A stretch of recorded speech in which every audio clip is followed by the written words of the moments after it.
Last turn there was a confusion on explanation given in section 2D and the main definition of complaint. Section 2D में complaint है, तो आशीष ने एक सवाल पूछा था और बोला भी था and he was right. Logically जब एक्सप्लेनेशन में क्या चीज है, 2D के एक्सप्लेनेशन में दिया हुआ है कि अगर पुलिस ऑफिसर इन्वेस्टिगेट करता है एंड देन ही फाइंड्स कि नॉन कॉग्निजेबल ऑफेंस क्रिएट हुआ है, तो उस रिपोर्ट को, उस नॉन कॉग्निजेबल ऑफेंस के रिपोर्ट को कंप्लेंट माना जाएगा and police officer will be the complainant, और उसकी प्रक्रिया जो सेक्शन 200 के अनुसार चलेगी। दैट मीन्स सेक्शन 2 में जो कंप्लेंट की डेफिनेशन, उसमें नॉन कॉग्निजेबल ऑफेंस का भी कंप्लेंट हो सकता है। तो दैट मीन्स जो मेन बॉडी है कि complaint is an allegation made orally और in writing but not a police report, तो ठीक है ये, लेकिन कंप्लेंट में नॉन कॉग्निजेबल और कॉग्निजेबल दोनों हो सकता है। एफआईआर आपकी 154 में होगी, एनसीआर आपकी नॉन कॉज ऑफेंस 155 में होगी, लेकिन कंप्लेंट जो आपका है वो दोनों का हो सकता है, नॉन कॉग्निजेबल और कॉग्निजेबल ऑफेंस का भी हो सकता है, और दोनों की प्रोसीडिंग्स एज पर सेक्शन 200 की होगी। एक्सप्लेनेशन दिया हुआ है 2D का, जो है मेन बॉडी में है कि पुलिस रिपोर्ट कंप्लेंट नहीं माना जाएगा, लेकिन अगर पुलिस रिपोर्ट में शो होता है कि नॉन कॉग्निजेबल ऑफेंस हुआ है तो that will be treated as a complaint और पुलिस ऑफिसर कंप्लेनेंट होगा। मीन्स नॉन कॉग्निजेबल ऑफेंस को कंप्लेंट मान लिया है, दैट मीन्स मेन बॉडी में भी उसको माना गया होगा। तो that has to be cleared कि कंप्लेंट है तो कंप्लेंट में नॉन कॉग्निजेबल और कॉग्निजेबल दोनों आएगा, और प्रोसीडिंग उसकी सेक्शन 200 की चलेगी। क्लियर? तो जो उस दिन था उसको करेक्ट कर लीजिएगा। आशीष, आशीष आप सुन रहे हो? क्लियर है बात? अब ये यही कह रहे थे अब इसी बात को। ओके, तो क्लियर है अब? तो कंप्लेंट जो सेक्शन 2D में है that includes cognizable offence as well as non cognizable offence. अच्छा, अब आइए जो हम लोग को आज डिस्कस करना है that is the topic investigation, अन्वेषण।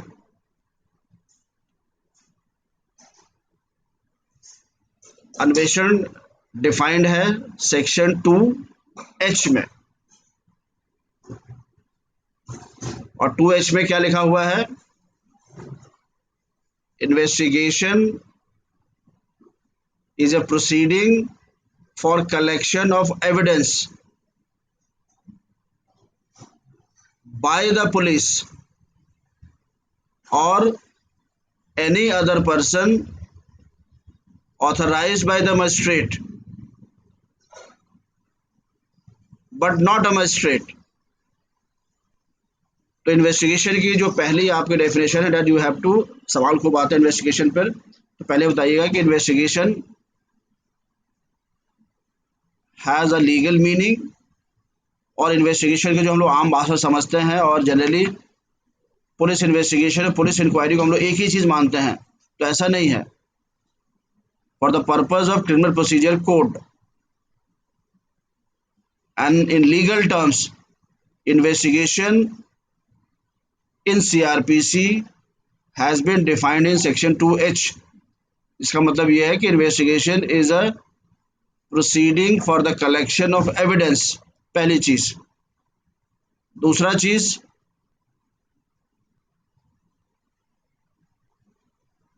it can be done only by the police officer.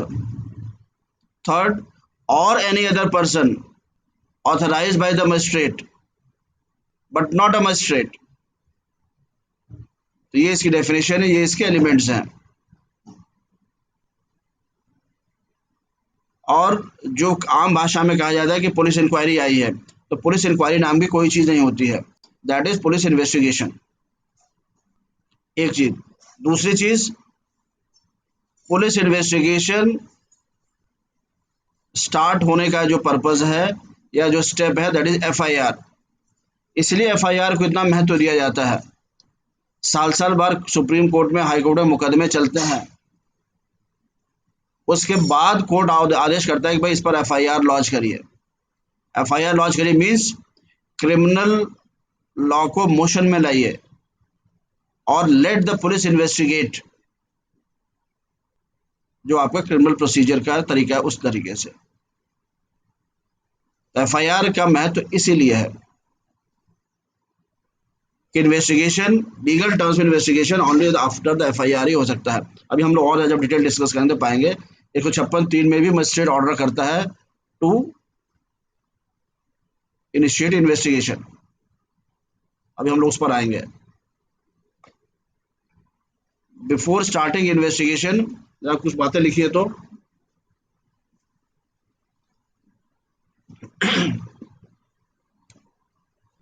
What is investigation, what is inquiry, what is inquest and what is trial. ये 4 प्रकार के प्रोसीडिंग्स ही हैं। आपके सीआरपीसी में 4 प्रकार की प्रोसीडिंग्स डिफाइंड हैं। इन्वेस्टिगेशन डिफाइंड क्या, ये 4 प्रकार की प्रोसीडिंग्स के बारे में व्यवस्था है आपके सीआरपीसी में। Investigation, inquiry, inquest and trial. तो इन चारों को आपको जानना है। इन्वेस्टिगेशन डिफाइंड है 2H में,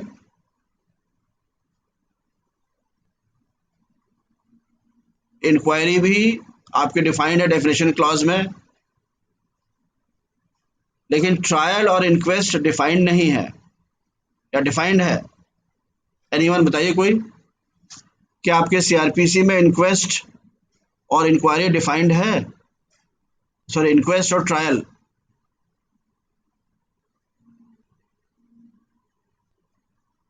इंक्वेस्ट भी डिफाइंड नहीं है, ट्रायल डिफाइंड नहीं है।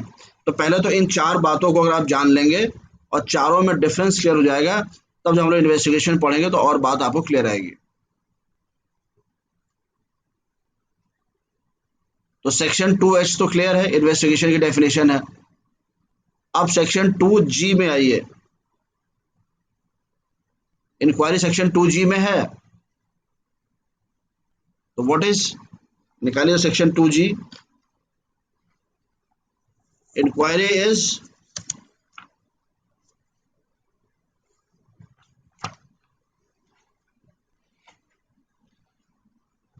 बेयर एक्ट से पढ़िए जरा 2G को। तो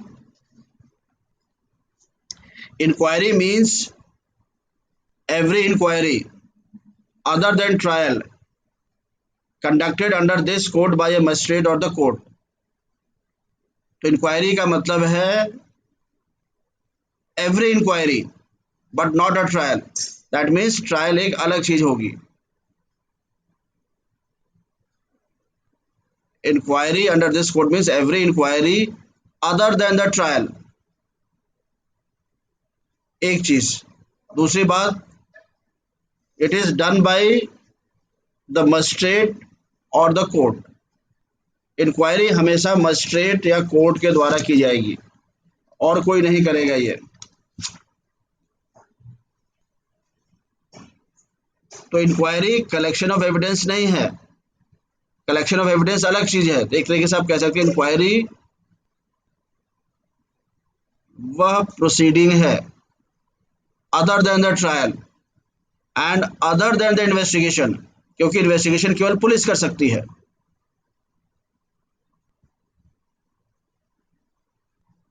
inquiry is every inquiry other than the trial and other than the investigation, क्योंकि ट्रायल अलग चीज है और इन्वेस्टिगेशन तो मजिस्ट्रेट कर ही नहीं सकता है। Inquiry is always done by the magistrate और द कोर्ट। तो क्या क्या हो सकता है, तो पहले आपको ट्रायल जानना पड़ेगा। Inquiry is every inquiry other than the trial in this code. CRPC में हर वह चीज जो मजिस्ट्रेट करता है ट्रायल के अलावा, हर वह इंक्वायरी जो मजिस्ट्रेट करता है ट्रायल के अलावा, that is in legal terms called inquiry. तो ट्रायल क्या है, where is trial defined?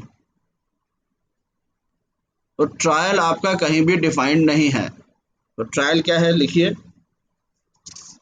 Trial is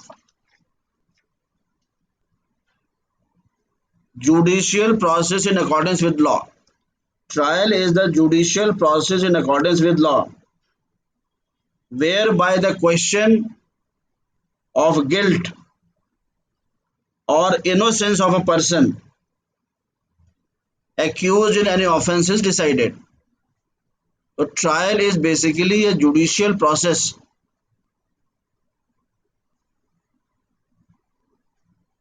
कौन, पुलिस कर सकती है कि मजिस्ट्रेट कर सकता है?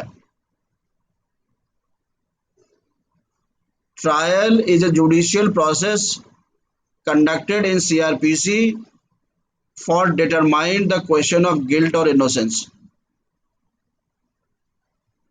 ट्रायल कौन कर सकता है, कहाँ डिफाइंड है ट्रायल कौन कर सकता है?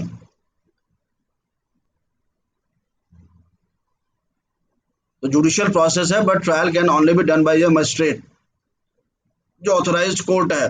सेक्शन 26 देखिए, तो बेर एक्ट निकालिए, सेक्शन 26।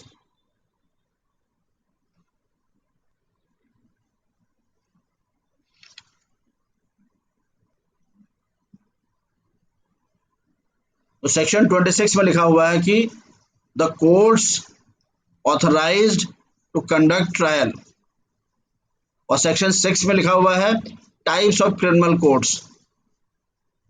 तो हर क्रिमिनल कोर्ट को जो है ट्रायल का राइट नहीं है। तो यहाँ पर आप ट्रायल की बात कर रहे हैं, trial is a judicial process done by the magistrate or the court authorized to do it as per section 26 for deciding the question of guilt or innocence।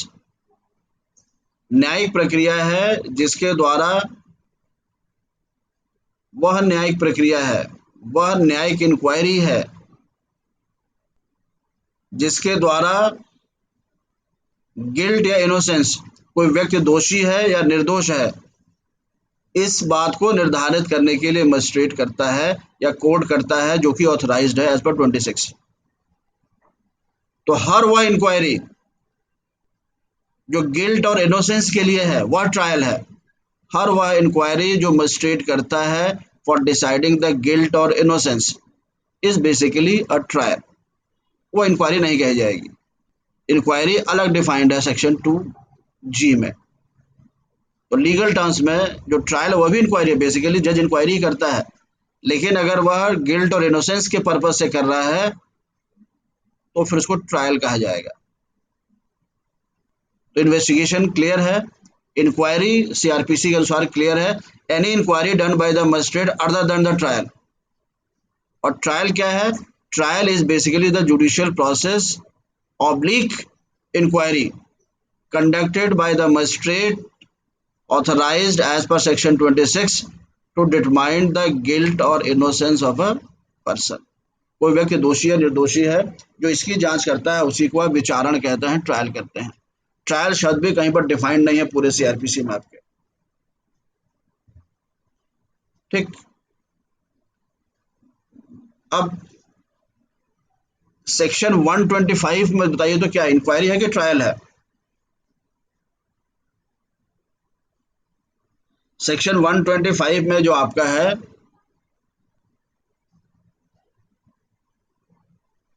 Liability to pay the maintenance to the wife, section 125 को जो proceeding है, wife को maintenance पे करना है, तो दोष निर्दोष साबित नहीं किया जाता है, तो लेकिन प्रोसीडिंग चलती है। तो सेक्शन 125 में जो मजिस्ट्रेट करता है, जो कोर्ट करता है, वो बेसिकली इंक्वायरी है, क्योंकि इसमें दोषी निर्दोष की साबित करने इशू नहीं है। लाइबिलिटी फिक्स करता है कि भाई कितना पे करना है आपको मेंटेनेंस वाइफ को, दैट इज सेक्शन 125 का है। और एक एग्जांपल दिया हुआ है, an inquiry deciding the liability to furnish bond for keeping peace and for good behaviour. जो इंक्वायरी मजिस्ट्रेट करता है किसी का बॉन्ड भरवाने के लिए, जिससे कि वो शांतिपूर्ण व्यवहार करे और गुड बिहेवियर व्यवहार करे, जो आपका सेक्शन 107, सेक्शन 108, 109, 110 एक्सेट्रा में है। तो सेक्शन 125 में जो लाइबिलिटी टू पे मेंटेनेंस टू द वाइफ,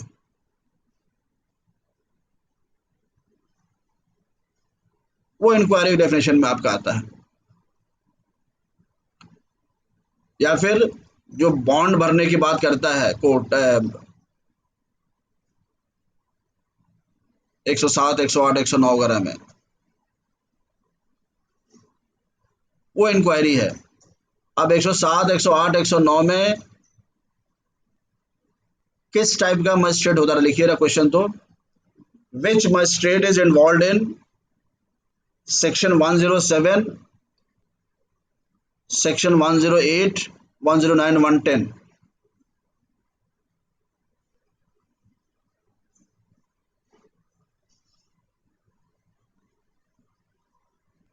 उसमें किस मजिस्ट्रेट की बात की गई है, एग्जीक्यूटिव मजिस्ट्रेट की, जुडिशियल मजिस्ट्रेट की, दोनों, एग्जीक्यूटिव। दैट मीन्स इंक्वायरी जो आपका है वह मजिस्ट्रेट एग्जीक्यूटिव भी हो सकता है। ध्यान से सुनिए आप लोग, सेक्शन 107, 108, 109, 110 एक्सेट्रा, इसमें एग्जीक्यूटिव मजिस्ट्रेट, कार्यकारी मजिस्ट्रेट इन्वॉल्व होता है। वो इंक्वायरी करता है, बॉन्ड भरवाना है उसको for good behaviour and peace, तो बॉन्ड भराता है, वो इंक्वायरी की प्रोसीडिंग है।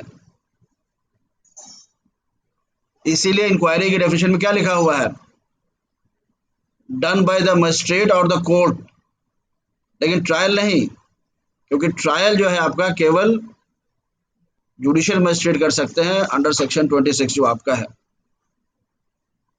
तो इंक्वायरी की डेफिनेशन में मजिस्ट्रेट लिखा हुआ है।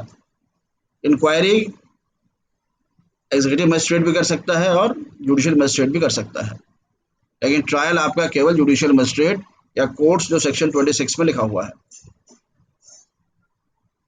तो इन्वेस्टिगेशन, इंक्वायरी, ये दो बात क्लियर है। अगला जो आपका आता है inquest. Inquest is also proceeding, inquest is also a proceeding given in CRPC.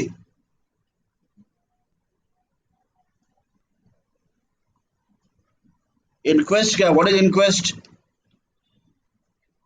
किस सेक्शन में है, किस धारा में है?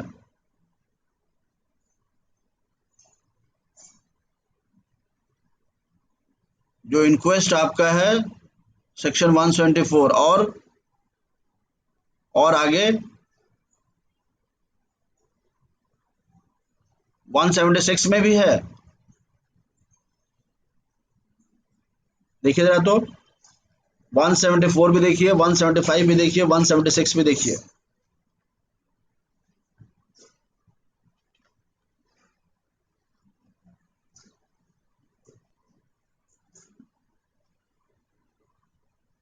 बताइए।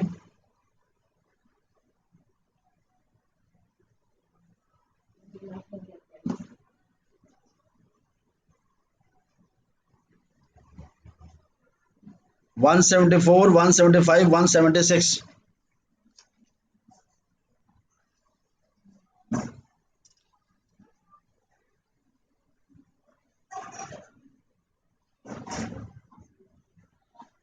तो क्या इंक्वेस्ट मजिस्ट्रेट भी करता है? 176 में क्या है फिर? 174 में इंक्वेस्ट है तो 176 में क्या है? इंक्वेस्ट किस सेक्शन में है?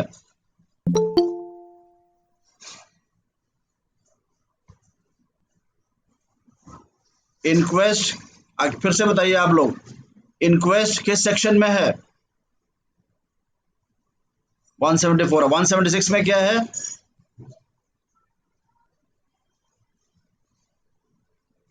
What is there in 176?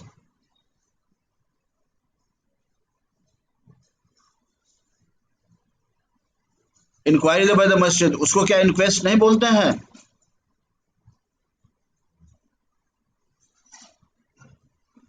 Sanjeet आप बताइए, इंक्वेस्ट रिपोर्ट किस सेक्शन में है?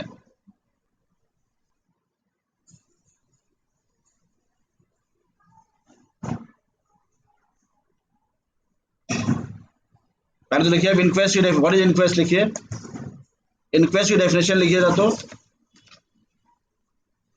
N inquest is an official oblique legal proceeding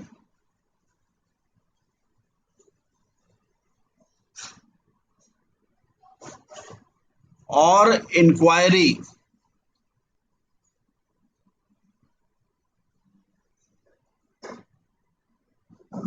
of the circumstances surrounding the death of a person.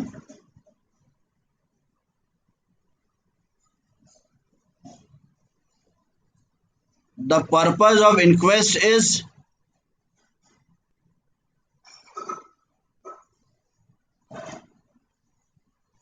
to find out the who the deceased person was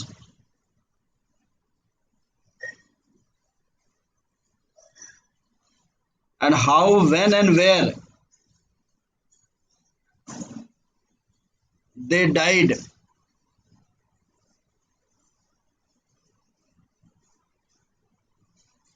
and the inquest report provides the details for registering the death. तो basically inquest वह औपचारिक या न्यायिक, वह औपचारिक और एक न्यायिक प्रक्रिया है। न्यायिक प्रक्रिया मतलब नहीं कोर्ट की प्रक्रिया, मतलब लीगल प्रोसीडिंग है, जिसके तहत ये पता लगाया जाता है कि किस व्यक्ति की मृत्यु हुई है, वह व्यक्ति किस परिस्थितियों में उसका मृत्यु हुआ है, और उसका किसने मृत्यु कारित किया है, कैसे मृत्यु कारित हुआ है। ये सारी बातें बेसिकली इंक्वेस्ट रिपोर्ट है। This is basically inquest. तो इंक्वेस्ट की प्रक्रिया 174 में भी है। इंक्वेस्ट की डेफिनेशन क्लियर है आपको? ये इंक्वेस्ट मींस डेथ के बारे में पता लगाना कि डेथ कैसे हुआ है, किन परिस्थितियों में हुआ है, किसका हुआ है, किसने किया है, संभावित किसने किया है।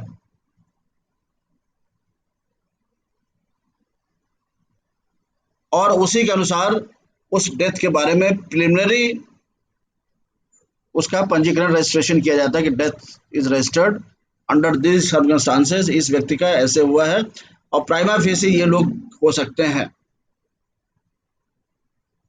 ये तो इंक्वेस्ट की डेफिनेशन है। और आप लोग बता रहे हैं कि इंक्वेस्ट जो है 174 में दिया हुआ है।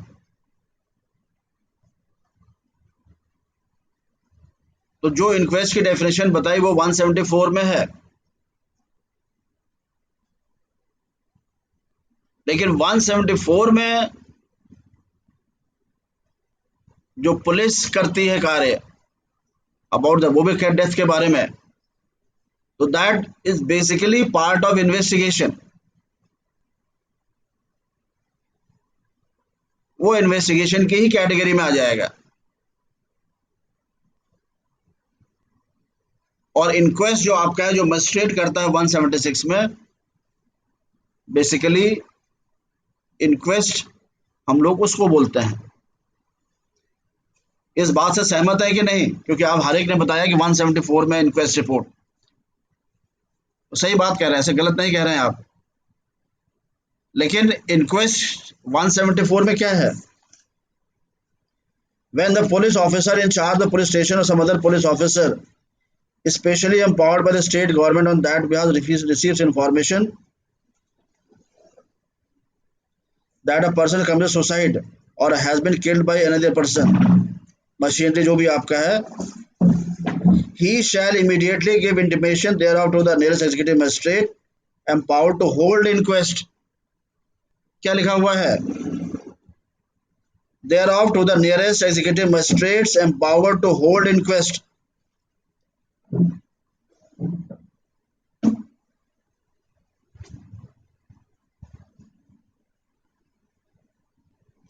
Shall make an investigation. आगे पर पढ़िए 174 में क्या है?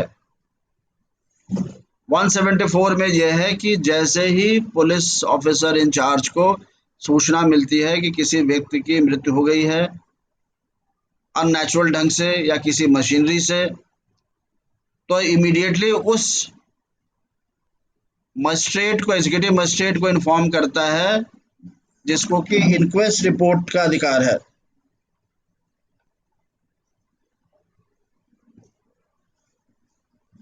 और शैल मेक एन इन्वेस्टिगेशन, और वह इन्वेस्टिगेशन करेगा to draw up a report of the apparent cause of the death, जो भी आपने हमें इंक्वेस्ट बताया। तो इनफैक्ट 174 भी बेसिकली टेक्निकली इंक्वेस्ट ही बता रहा है, cause of the death prima facie, apparently क्या डेथ कॉज किया है, but that is a part of investigation. जब हम लोग इन्वेस्टिगेशन पढ़ेंगे तो आपको कायदे से 174 में लिखना पड़ेगा कि वो भी इन्वेस्टिगेशन है। एक इन्वेस्टिगेशन आपका होता है सेक्शन 157 में और 1563 में, और 174 भी इन्वेस्टिगेशन है।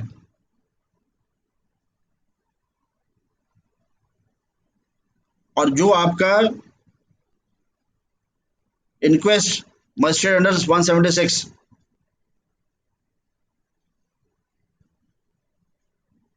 तो इस बात से आप लोग सहमत हैं? बोलिए यस और नो। अगर आता है एग्जाम में आपके डिफाइन इंक्वेस्ट, या ऑब्जेक्टिव क्वेश्चन में आता है कि इंक्वेस्ट किस धारा में है, इंक्वेस्ट किस धारा में लिखकर आता है ऑब्जेक्टिव टाइप क्वेश्चन में, उसमें 174 भी है, 175 भी है, 176 भी है, 154, तो आंसर क्या लिखेंगे उसका? अगर ये आता है एग्जाम में कि इंक्वेस्ट किस धारा में है, फिर 174 बता रहे हो आप। अगर ऑप्शन में 174 भी लिखा है, 175 भी लिखा है, 176 लिखा है, एक ही को टिक करना है, तो किस में लिखोगे आप?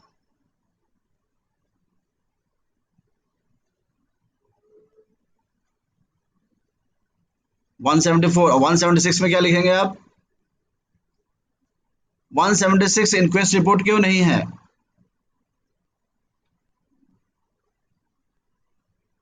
बताइए वाई 176 इज नॉट अ, मान लीजिए कि भाई सब्जेक्टिव आता है सवाल कि define inquest as per the provisions of CRPC, तो आप बताएंगे इंक्वेस्ट में डिफिनेशन है, आपने डिफिनेशन लिख दिया, और बताएंगे कि इंक्वेस्ट एक तरीके का जो पुलिस,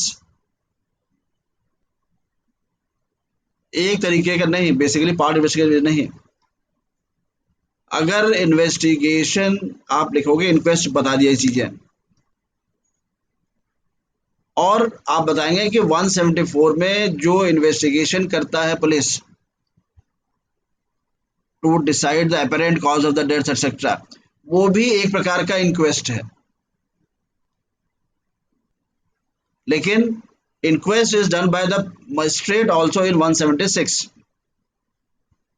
फिर आप बता दें कैसे कैसे है। तो अब सब्जेक्टिव में तो ठीक है, लेकिन अगर ऑब्जेक्टिव सवाल आता है कि इंक्वेस्ट भारतीय इंक्वेस्ट सीआरपीसी के किस धारा में इंक्वेस्ट रिपोर्ट के बारे में जिक्र है, तो सेक्शन 174, 175, 176 तीनों लिखा हुआ है, एक चूज करना है। 174 इज ऑल्सो इंक्वेस्ट, लेकिन वो बेसिकली इन्वेस्टिगेशन की बात करता है, वो भी कलेक्शन ऑफ एविडेंस की कैटेगरी में आ जाएगा, but that collection of evidence will be a type of inquest.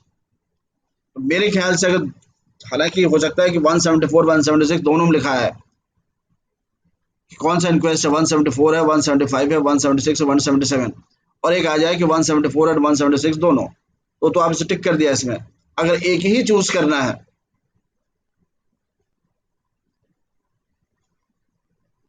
पहले तो ये बताइए कि 176 इंक्वेस्ट है कि नहीं है, वेदर 176 इंक्वेस्ट और नॉट।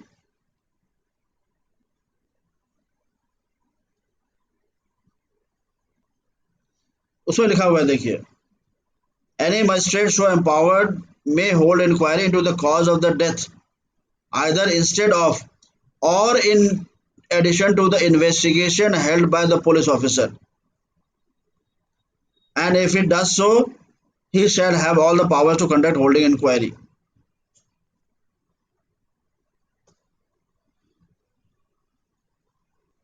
हाँ बोलो बोलो आशीष, बोलो आप। सर, अगर सब्जेक्टिव क्वेश्चन देख रहे हैं हम, हाँ जिसमें हमें इंक्वेस्ट की डेफिनेशन है उसके बारे में लिखना है, हाँ हाँ और जो आपने अभी डेफिनेशन लिखवाई है सर, हाँ हाँ उसके अकॉर्डिंग मैं जा रहा हूँ, तो मैं 174 और 176 को नॉर्मली कह सकता हूँ कि हाँ ठीक, इंक्वेस्ट। करेक्ट। लेकिन अगर ऑब्जेक्टिव क्वेश्चन आ रहा है, हाँ जो कि मेरे सामने आया भी हुआ है एक हाँ प्रिलिमिनरी एग्जामिनेशन में, हाँ। तो वहाँ क्लियर कट आंसर है 174 इंक्वेस्ट। अच्छा, कैसे 176 क्यों नहीं? उसमें ऑप्शन क्या क्या था? मैं उसके ऑप्शंस तो अभी एग्जैक्टली मुझे याद नहीं है, मुझे देखना उसमें पड़ेगा। 176 था कि नहीं था? वही तो वो सर, चेक कर चार लेना। ऑप्शन में हाँ, उसको चेक मैं एक करिएगा बार। फिर आइएगा, जी, ठीक है ना, कल उसको। ठीक ठीक ठीक ठीक है है ना, सर। उसमें क्या क्या, अगर देखिए अगर सिंपली 174 है तो कोई दिक्कत ही नहीं है, लेकिन 174 भी और 176 भी है, हम्म, तो 174 इंक्वेस्ट में है, आप लोग कह रहे हैं एकदम सही है, कोई बात नहीं है, सही है एकदम, but that is investigation also. Sir, investigation तो हर वो चीज है जो कि एविडेंस कलेक्ट करने के लिए हाँ, की जाए। Yes, correct. तो तो इन्वेस्टिगेशन हाँ, एक बहुत ही ब्रॉडर टर्म है, हाँ ठीक है, उसके करेक्शन अंदर ये एविडेंस सब के लिए चीजें है, आएंगी। तो इंक्वेस्ट भी एक तरीके से इन्वेस्टिगेशन है, यही ना, जी, एकदम और हर जगह एकदम लिखा एकदम। भी हुआ है आपका। यस। लेकिन मान लीजिए अगर ऑप्शन को दो में से एक ही करना है, 176 इन, पहले बताइए 176 इंक्वेस्ट है कि नहीं है? सर, डेफिनेशन के हिसाब से अगर मैं जाऊँ तो एकदम है। हाँ, तो 176 तो केवल इंक्वेस्ट की ही कैटेगरी में आएगा, और 174 जो आपका है अ टाइप ऑफ इन्वेस्टिगेशन है वो, जो कि इंक्वेस्ट के भी कंडीशंस को फुलफिल करता है। तो 174 भी इंक्वेस्ट है, वो भी इंक्वेस्ट है। सब्जेक्टिव आता है तो कोई दिक्कत नहीं, आपने बता दिया, और सब्जेक्टिव आएगा भी, इसलिए कर लेना अच्छे ढंग से उसको। और अगर सिंगल का आता है तो आप क्वेश्चन लेके आइएगा, फिर उसको डिसाइड करते हैं हम लोग, ठीक है। एक एक चीज और सर हाँ अगर हाँ बोलना चाहूँ, बोलिए। जहाँ तक ये 176 की डेफिनेशन पढ़ के मुझे लग रहा है, हाँ ये ऐसा लग रहा है कि एक पावर दी गई है मजिस्ट्रेट को चेक करने की कि 174 के अंदर जो इंक्वेस्ट रिपोर्ट आई है वो सही है या नहीं है। अच्छा, तो मजिस्ट्रेट क्या कॉज ऑफ द डेथ वगैरह के बारे में डिस्कस करता है?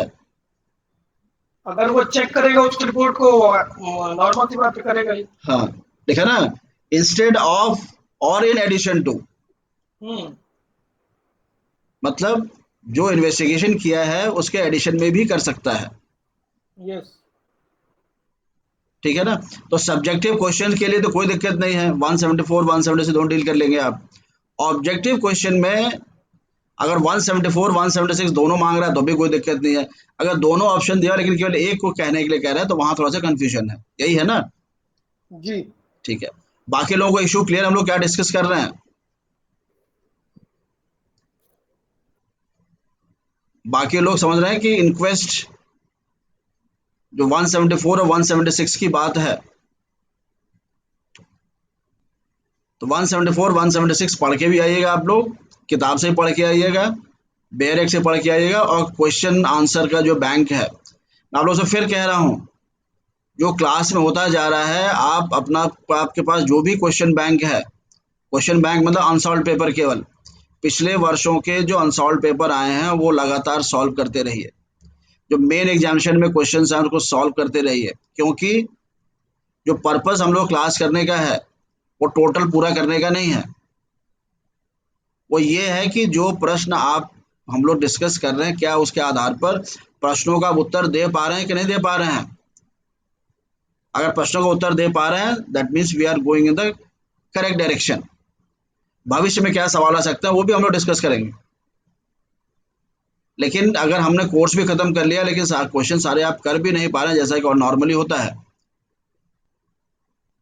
तो कोचिंग इंस्टीट्यूट जो है वो कोर्स खत्म कराती हैं, उसी में छात्र खुश भी रहते हैं। हम लोग कोर्स फिनिश नहीं करना है।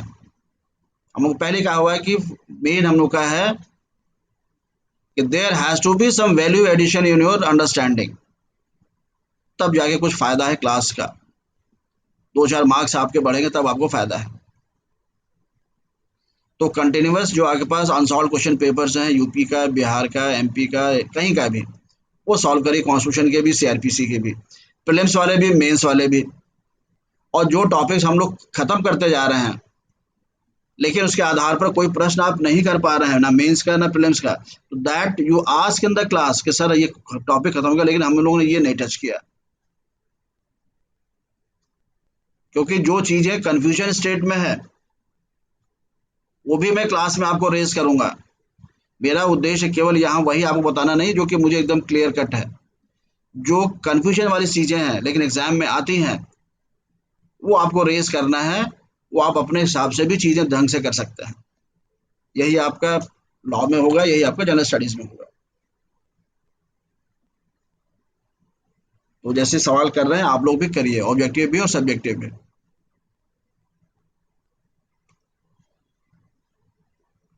ठीक है, और पढ़ के आइए आप लोग। ठीक है, तो आपका एक हो गया इन्वेस्टिगेशन, एक हो गया इंक्वायरी, और एक हो गया इंक्वेस्ट, 3, और एक हो गया ट्रायल। तो चारों का बेसिक डेफिनेशन तो आपको क्लियर है। व्हाट इज इन्वेस्टिगेशन, 2H में है, सॉरी 2H में है। इंक्वायरी क्या है, 2G में है। इंक्वेस्ट क्या है, 174 176 में है। ट्रायल क्या है, कहीं डिफाइन नहीं है डेफिनेशन ऑफ ट्रायल।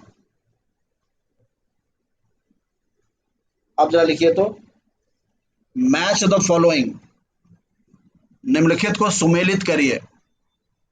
तो पहला कॉलम लिखिएगा, तो फर्स्ट कॉलम में, पहले कॉलम में लिखिए इन्वेस्टिगेशन,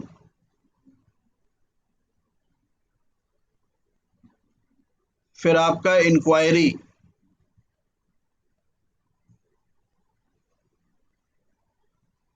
फिर आप लिखिए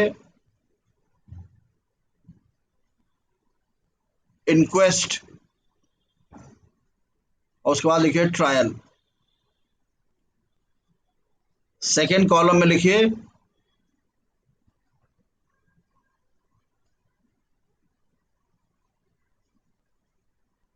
by police officer. Second column में लिखते जाइएगा, नीचे लिखते जाइएगा, by police officer, by any other person,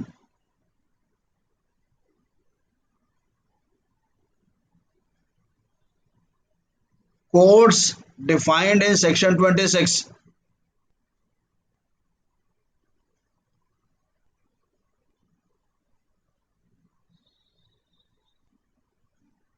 executive magistrate as well as judicial magistrate,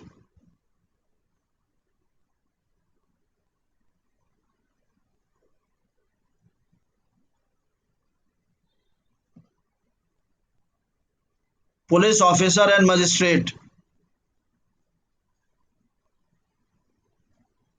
section 2H,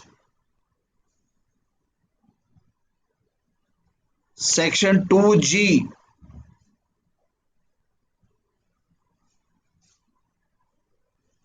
section 2R,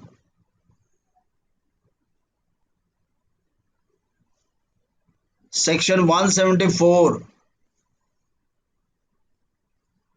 section 176,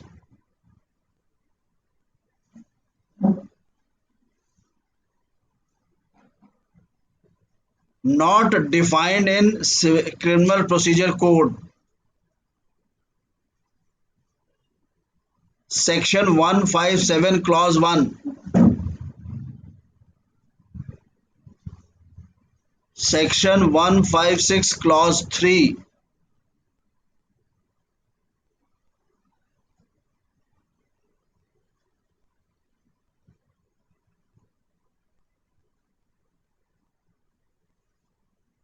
oath can be administered to the persons being examined. जिन व्यक्तियों का परीक्षण किया जा रहा है उनसे शपथ पर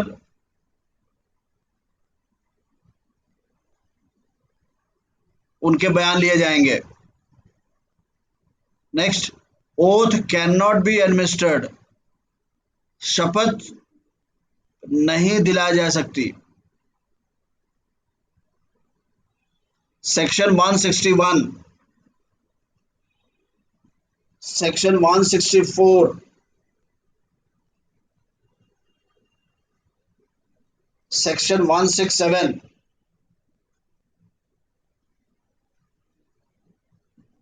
और section 173 clause 2,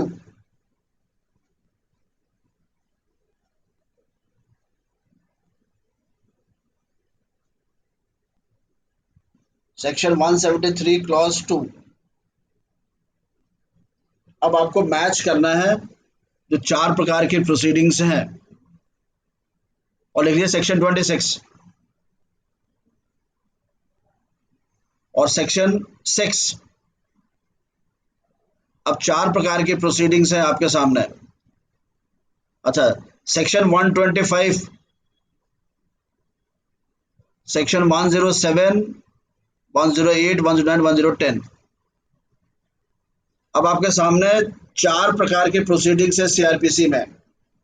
one is investigation, inquiry, inquest और ट्रायल। तो इंक्वेस्ट का अर्थ क्या है? कौन कर सकता है, किस धारा में है और किसमें शपथ दिलाई जा सकती है, किसमें शपथ दिलाई नहीं जा सकती है, ये सारी आपको मैच करनी है। तो जो भी आपकी अंडरस्टैंडिंग बनी है, आपके सामने बेयर एक्ट भी है, उसको लेके करिए तुरंत। फिर एक बार मैं बता दे रहा हूं, investigation is basically a proceeding for collection of evidence by the police officer or any other person authorized by magistrate but not a magistrate. Inquiry क्या है? Inquiry is everything done by the magistrate और the court. Magistrate और न्यायालय द्वारा कोई भी जांच which is not a trial, जो कि ट्रायल नहीं है। तीसरा, ट्रायल क्या है? Trial is a proceeding by the magistrate to determine the guilt or innocence of a person for an offense।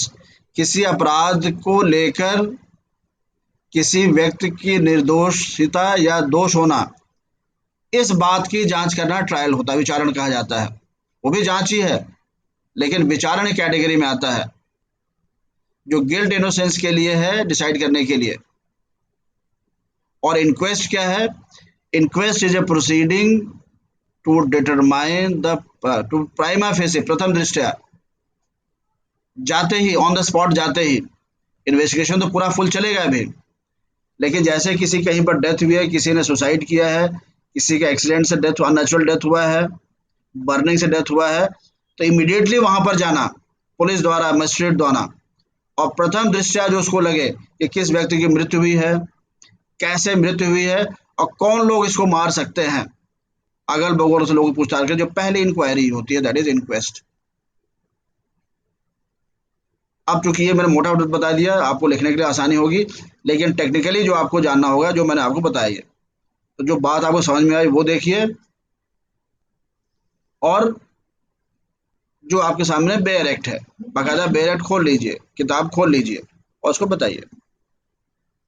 और जो क्लास चलेगी आपको शाम को, फिर चलेगी आपको 9:30 बजे आज रात में। तो अगेन फिर इस प्रश्न को देख कर आइएगा कि 174 176 में क्या हम दोनों को इंक्वेस्ट कह सकते हैं कि केवल 174 को इंक्वेस्ट कहेंगे। पहली चीज, अगर मेन एग्जामिनेशन में आएगा इंक्वेस्ट के बारे में तो क्या हम दोनों को लिखेंगे कि केवल 174 के या केवल 176 को। तीसरी बात, अगर प्रीलिम्स परीक्षा में आएगा, प्रारंभिक परीक्षा में, और ऑप्शन केवल दोनों में से एक को देना है तो 174 हम टिक करेंगे कि 176 टिक करेंगे। और अगर ऑप्शन दोनों लिखा हुआ है 174 एंड 176 तो क्या इसको टिक करेंगे, क्योंकि ये इंपॉर्टेंट टॉपिक है, इंपॉर्टेंट विषय है एग्जाम के पर्पज से भी और वैसे भी। क्लियर है? तो उसको करिए। और अभी मुझे आपको लिखाना है कॉग्निजेबल ऑफेंस और नॉन कॉग्निजेबल ऑफेंस की परिभाषा, और फिर हम लोग स्टार्ट करेंगे फ्रॉम इन्वेस्टिगेशन। इन्वेस्टिगेशन से हम लोग चीजें प्रारंभ करेंगे। टॉपिक लिखिए तो इन्वेस्टिगेशन, अन्वेषण। तो अन्वेषण में पहली बात, what a common man understands, एक आम आदमी अन्वेषण को क्या समझता है। दूसरा, investigation as defined in the criminal procedure code, जो क्रिमिनल प्रोसीजर कोड में परिभाषित है, सेक्शन 2H। उसके बाद इन्वेस्टिगेशन कब प्रारंभ होता है, तो यहां लिखिए सेक्शन 156 सॉरी 154 इनिशिएट का आधार है 154। फिर सेक्शन 157 क्लॉज 1,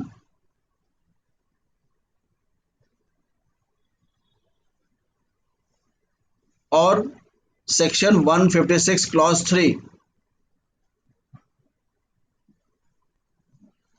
और सेक्शन 174। नेक्स्ट, इन्वेस्टिगेशन का अंत कहां होता है, वेयर डज इन्वेस्टिगेशन एंड्स, तो वहां लिखेंगे आप 173 क्लॉज 2, 173 दो पुलिस रिपोर्ट होती है, वहां पर इन्वेस्टिगेशन खत्म हो जाता है। फिर नेक्स्ट, 173(2) की रिपोर्ट कहां पेश की जाती है, तो 190 191B, और इसी के साथ देखिए what is 173 clause 8, supplementary investigation report क्या होती है, 173 क्लॉज 8।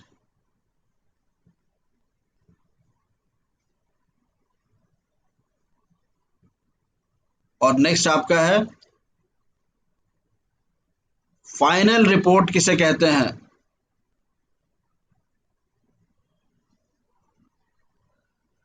और चार्जशीट किसे कहते हैं, आरोप पत्र किसे कहते हैं।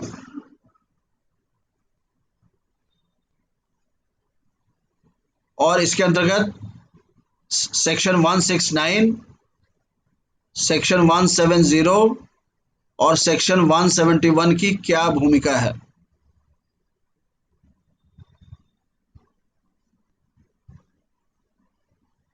Next, what is protest petition, आजकल एग्जाम्स में आने लगा है, एग्जाम्स में भी, इंटरव्यू बोर्ड में भी। What is protest petition, protest मतलब विरोध याचिका। ये आपका पुलिस रिपोर्ट से संबंधित है, इसका कहीं जिक्र नहीं है सीआरपीसी में, केस लॉ से निकल कर आया है, प्रिंसिपल्स ऑफ नेचुरल जस्टिस से निकल कर आया है, नैसर्गिक न्याय के सिद्धांत का परिणाम है प्रोटेस्ट पिटिशन। और थोड़ा सा जिक्र सेक्शन 192 सीआरपीसी में दे रखा है, सॉरी सेक्शन 191, सेक्शन 191 और 192 में इसका थोड़ा बहुत जिक्र है।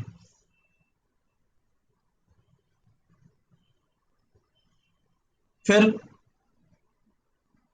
What are the steps involve in investigation, या what are the actions involve in the investigation, मतलब अन्वेषण में कौन से कृत्य पुलिस करती है कलेक्शन ऑफ एविडेंस के लिए। तो पहला इसमें अरेस्ट करना, दूसरा है सर्च एंड सीजर,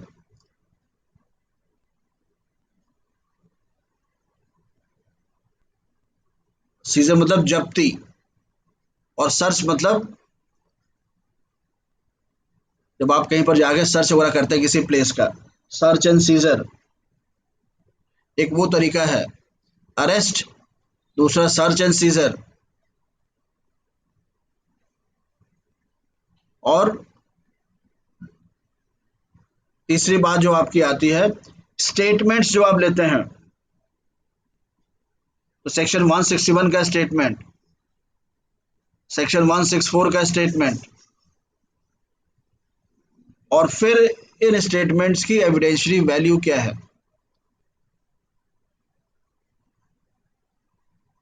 और लास्ट में फिर आपका एफआईआर जहां से स्टार्ट होता है इन्वेस्टिगेशन 154,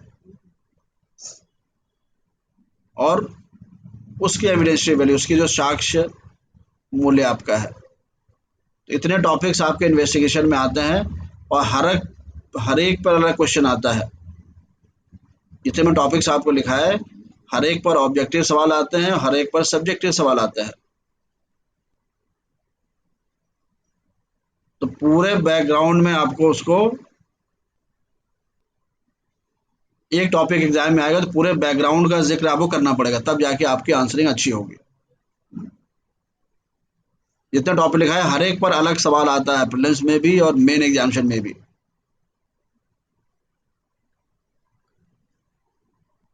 और इन्वेस्टिगेशन एक जनरल भी सवाल आ जाता है, डिफाइन इन्वेस्टिगेशन एंड प्रोविजंस। तो कंसेप्चुअली पूरा वो क्लियर होगा, तब एक छोटा पार्ट आएगा तब भी सारी बातों को 2-4 लाइन में लिख ले जाएंगे, और सिस्टमेटिकली आंसरिंग आपकी इसकी होनी चाहिए। तो जो भी शाम को क्लास चलेगी 9:30 को, जो मैंने आपको क्वेश्चन बताया अभी 174 इंक्वेस्ट वाला, वो देख कर आइए, और प्लस जितने टॉपिक्स लिखा है अभी इसको एक बार बेयर एक्ट से या फिर किताब से पढ़ कर आइए 9:30 पर, और टाइमली फिर आ जाइए। संजीत आप एकदम क्लास के एंड में आए हो, तो हम लोग 9:30 पे है, 9 बजे नेक्स्ट वीक से करेंगे, लेकिन फिलहाल इस वक्त आपका 9:30 बजे से है। तो हम लोग इन्वेस्टिगेशन का टॉपिक स्टार्ट करेंगे, लेकिन पहले आप इनक्वेस्ट वाली बातें देख कर आइएगा, और कॉग्निजेबल ऑफेंस और बेलेबल ऑफेंस, इसका पहले मैं 2 का आपको शॉर्ट नोट्स दिखाऊंगा, फिर 174 176 की चर्चा करेंगे, उसके बाद विल स्टार्ट इन्वेस्टिगेशन, और जिस सिस्टमेटिक ढंग से लिखा है उसी ढंग से करेंगे। ठीक है, चलिए, okay, thank you very much.